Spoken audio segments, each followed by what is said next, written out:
Depuis plusieurs semaines, l'îlot du Tabellion fait l'objet d'importants travaux de désamiantage et de déplombage. Mais avant de se projeter sur ce chantier, retour sur l'historique avec Monsieur le maire. Alors ce projet du Tabellion, il existe depuis maintenant plus de 30 ans. Puisque les premières études qui avaient été faites par le CALPAC datent de 1988. Et il est vrai que depuis maintenant 11 ans, nous avons travaillé sur des projets. Mais de toute façon, il y a deux choses. Un, sans faire place nette, il est impossible aujourd'hui d'avoir quelque projet que ce soit.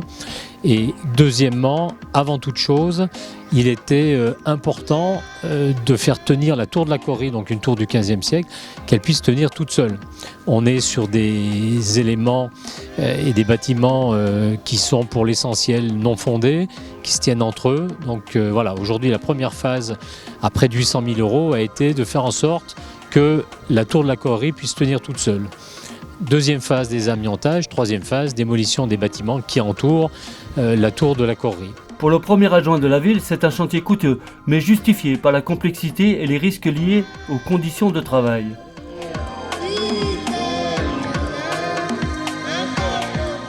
C'est vrai qu'aujourd'hui, quand on parle de désamiantage, c'est beaucoup d'argent. Juste pour ce lot ici, c'est presque 300 000 €.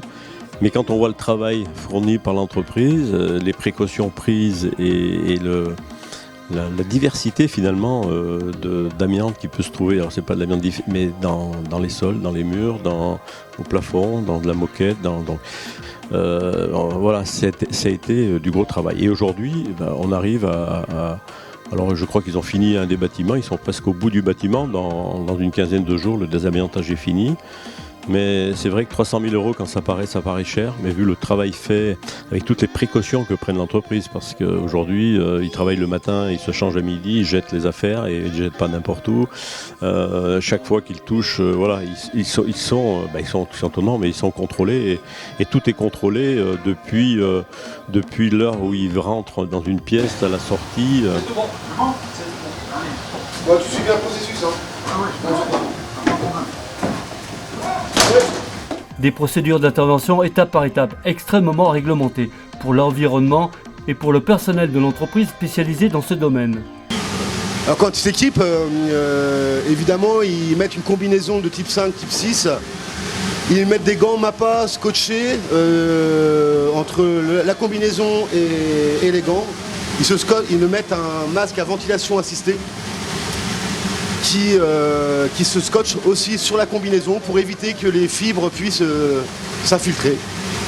Pareil au niveau des bottes. Moi j'ai un journal de chantier qui marque qui note l'évolution du chantier. Donc tous les jours je note les déchets qu'on évacue en les dépolluant aussi par les sas déchets et en les mettant dans la zone de stockage. À chaque vacation il faut que la zone elle soit propre. Alors la réception des travaux pour le désamiantage se fera fin juillet et on attend déjà le rendu de l'arrêté préventif concernant la phase de démolition avant de pouvoir fixer une date pour le démarrage. Mais en gros pour la déconstruction des bâtiments de l'îlot du Tabellion, il y a environ pour 2 mois de travaux.